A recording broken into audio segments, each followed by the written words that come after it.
বাংলাদেশ পাকিস্তানে 900 যুদ্ধাস্ত্র দিয়ে হামলা শুরু, ইসরায়েলে দিশা না পেয়ে পালাচ্ছে ইসরায়েলি সেনারা। ফিলিস্তিনের আল-আকসা মসজিদ আর বিস্তারিত। বিশ্ব রাজনৈতিক বিশ্লেষণে ধারণা করা হচ্ছে, যদি বাংলাদেশ হঠাৎ পাকিস্তানের 900 আধুনিক যুদ্ধাস্ত্রের সাহায্যে ইসরায়েলের উপর আকাশ, স্থল ও সমুদ্রপথে সমন্বিত হামলা শুরু করে, তবে মধ্যপ্রাচ্যের রাজনৈতিক মানচিত্রে এক বিশাল ও ভয়াবহ পরিবর্তন ঘটে যেতে পারে।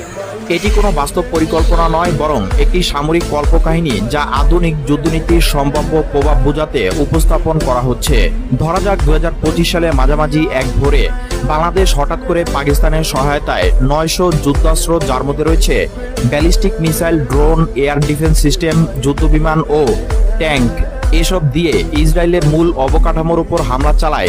এই হামলা ইসরায়েলের বন্দর, বিমান ঘাঁটি, রাডার সিস্টেম ও সেনা ঘাঁটির দিকে কেন্দ্রীভূত হয়। প্রথম ঘন্টায় ইসরায়েলের অন্তত 15টি সামরিক স্থাপনায় বিস্ফোরণ ঘটে। তেল আবিবের একটি এয়ারবেস পুরোপুরি ধ্বংস হয়ে যায় এবং হাইফার বন্দরে বিশাল অগ্নিকাণ্ড দেখা দেয়। ইসরায়েলের আয়রন ডোম প্রতিরক্ষা ব্যবস্থা সক্রিয় থাকলেও একযোগে এত সংখ্যক ক্ষেপণাস্ত্র ও ড্রোন হামলার কারণে প্রতিরোধ ব্যবস্থা ভেঙে পড়ে। এই কাল্পনিক হামলার খবর ছড়িয়ে পড়তে জাতিসংঘের নিরাপত্তা পরিষদে জরুরি বৈঠক ডাকা হয়। যুক্তরাষ্ট্র এবং ইউরোপীয় ইউনিয়ন পরিস্থিতিকে বিশ্ব শান্তির জন্য চরম হুমকি হিসেবে আখ্যায়িত করে। যুক্তরাষ্ট্র ন্যাটো মিত্রদের সঙ্গে জরুরি আলোচনায় বসে। ভারত, চীন, রাশিয়া সবাই এই আক্রমণের প্রতিক্রিয়ায় উদ্বেগ প্রকাশ করে এবং যুদ্ধ থামানোর আহ্বান জানায়। ইসরায়েলও বসে থাকেনি। তাদের উপগ্রহ নিয়ন্ত্রিত ড্রোন ও F-35 যুদ্ধবিমান রওনা হয় বাংলাদেশ ও পাকিস্তানের সামরিক স্থাপনার দিকে। তারা ঢাকায় একটি প্রধান সামরিক ঘাঁটি ও করাচির নৌঘাঁটিতে পাল্টা হামলা চালায়। এতে উভয় দেশে ব্যাপক প্রাণহানি ও অবকাঠামো ধ্বংস হয়। এই কল্পিত সংঘর্ষের কারণে বিশ্বজুড়ে অর্থনৈতিক ধাক্কা লাগে। তেলের দাম রেকর্ড পরিমাণে বেড়ে যায়। বিশ্ব শেয়ার বাজার ধসে পড়ে। বাংলাদেশের রপ্তানি নির্ভর পোশাক শিল্প বন্ধ হয়ে যায়। পাকিস্তানে বিদ্যুৎ সংকট প্রকট হয়ে ওঠে।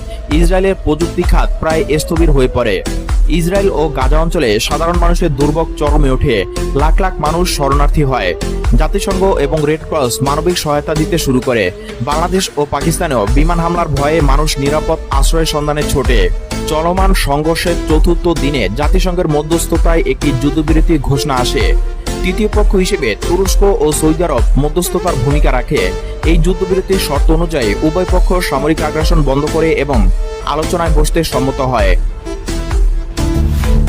দখলকৃত পূর্ব জেরুজালেমে অবস্থিত আল-আকসা মসজিদ প্রাঙ্গণে ঢুকে হামলা চালিয়েছে শত শত অবৈধ ইহুদি বসতি স্থাপনকারী। সোমবারে